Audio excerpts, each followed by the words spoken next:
І пачну я сёння таксама з навінаў відовішчных, а значыць тэатральных. З 20 верасня па сталіцы крочыць Тэ-арт, 8-й міжнародны форум тэатральнага мастацтва, які сёлета праходзіць пад слоганам «Раз і герматызацыя». Фэст традыцыйна пачаўся нацыянальнай праграмай, ачоліў якую рэвізор на сцэне Купалаўскага.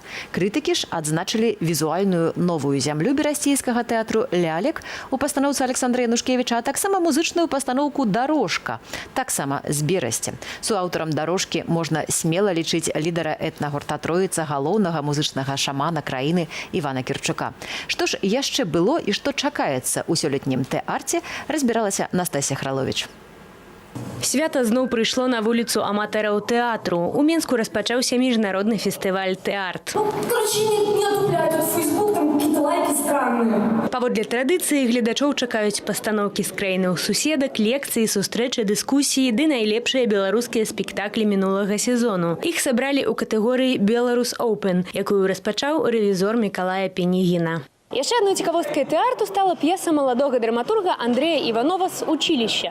У ёй вядзецца пра студэнтку, которая закахалася ў свайго выкладчыка філасофіі. Аўтар стварыў сапраўдную антычную драму ў дэкарацыях спальнага раёну. Што бывае, калі дарога выкладчыка, сына багатых бацькоў, перасякаецца са шляхам пэтыушніцы Тані, якая з дзікасцю літаральна ўгрызаецца ў навакольны свет? На мой погляд, вельмі шмат зараз моладзі, якая згубілася неяк у пошуках таго, што і трэба па жыцці. Вось, і гэта адзін з такіх выпадкаў, калі чалавек імкнецца да лепшага жыцця, але тыя рэчы, якімі ён карыстаецца, яны, так бы мовіць, амаральны. У тым ліку і гэтым спектаклем фестываль ужо 8-й год запар паказвае гледачам, што тэатр можа быць не толькі зашпілены на ўсе гузікі з расповедамі пра людзей 19-го стагоддзя, але і вясёлы, недарэчны, балючы і пры гэтым блізкі. Людзі пачынаюць хадзіць у тэатр, каб адчуць сябе вось такую частку сучаснасці, да, што тэатр ён здольны ўздымаць тыя важныя вострыя пытанні, якія хвалююць сучаснага чалавека. А дзякуючы тэатру за прэм'ерамі міжнароднай велічыні не трэба далёка ехаць. Іх пакажуць на нашых менскіх пляцоўках. Гледачоў чакаюць лекцыя драматурга Паўла Прашко, традыцыйныя карэйскія спевы, польская харэаграфія і нават пастаноўка з сурдаперакладам. Наведаць спектаклі можна да 16 лістапада. Настасья Хралович, Белсад. Міжнародная праграма Тэ-арту пачалася з гэтага тыдня, і апрача паўднёвай Карэі менскія пляцоўкі прымаюць сёлета тэатры з Літвы, Фінляндыі, Латвіі, Польшчы, Бельгіі, Францыі і В'етнаму. А на лекцыю Паўла Прашко раю звярнуць асаблівую увагу. Драматург надзвычай рэдка з'яўляецца на публіцы, фактычна раз у некалькі год, а ягоныя п'есы часам складаюцца толькі з фотаздымкаў, часам з двух сказаў, пры гэтым усе законы жанру вытрымліваюцца на ўра. Таму, калі вам цікавае новае слова ў драматургіі, рэкамендую. Тым часам Віцебскі драматычны тэатр заявіў пра прэм'еры новага сезону, сярод якіх таксама ёсць цалкам цікавыя. А адкрыўся сезон у Віцебску традыцыйна несцеркай. Камедыя паводле твору Віталя Вольскага, дзеда рок-музыкі Лявона Вольскага, на сцэне з 1941 года і з поспехам вытрывала больш за 600 паказаў.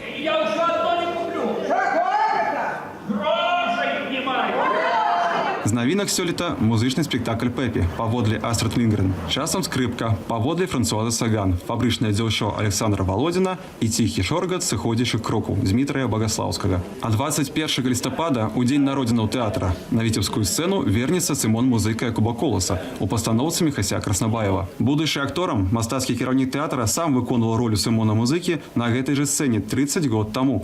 П'есу паставіў тады Валерый Мазынскі. Спектакль Краснабаева будуецца на першай, непадцэнзурнай рэдакцыі твору, якому сёлета спаўняецца 100 год. Постараемся крышечку наблизиться, паспрабаваць наблизиться до Коласа. Это самое главное, потому что для нас это важно. Для нас это важно. Эта тема и для театра важна, я думаю, для молодых актеров, больш сталых.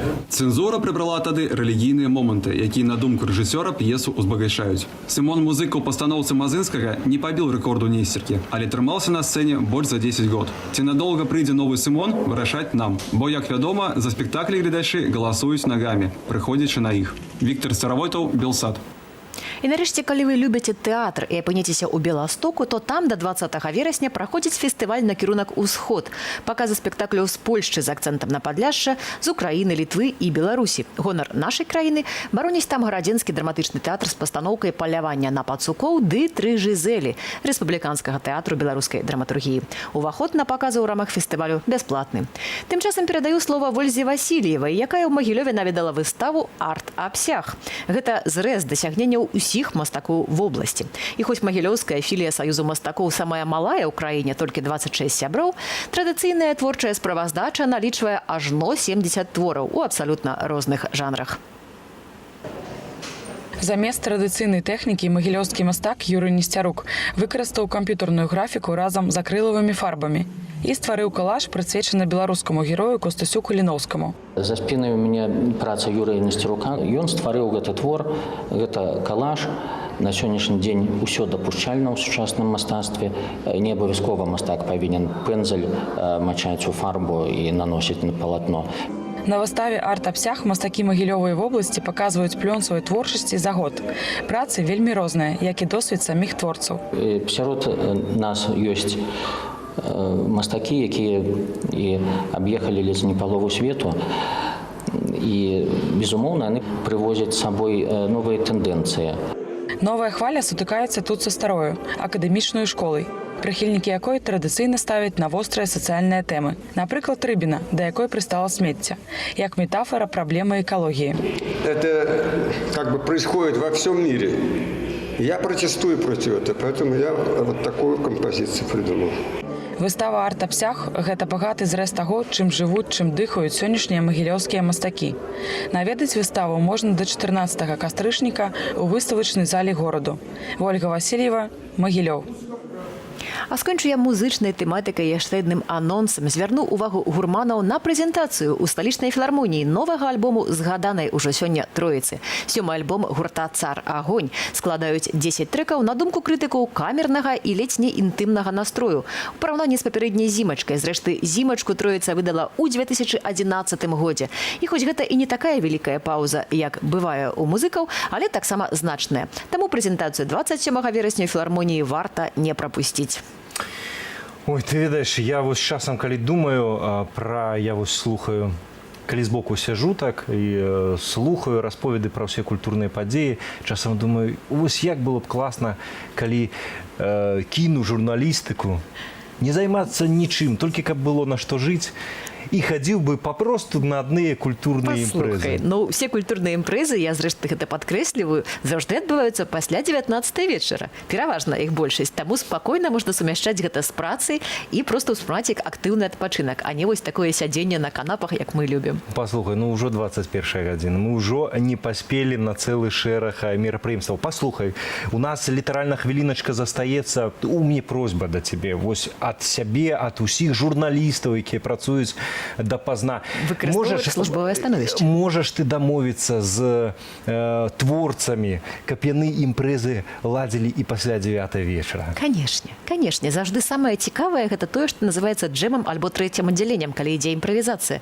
Так што спадарства нават пасля 9 можна і варта прыходзіць. Магчыма, там пачнецца якраз самае цікавае. Ну што ж, я таму спадарства ўжо зараз завяршаю наше выданне. Воля, дзякуй табе вялікі. Дзякуй. Можа, яшчэ кудысьці паспею. Я, Валер Руселік, працаваў для вас сёння. Наперадзе аб'ектыў Кірыл Смяглікаў. Ён то дакладна не паспее.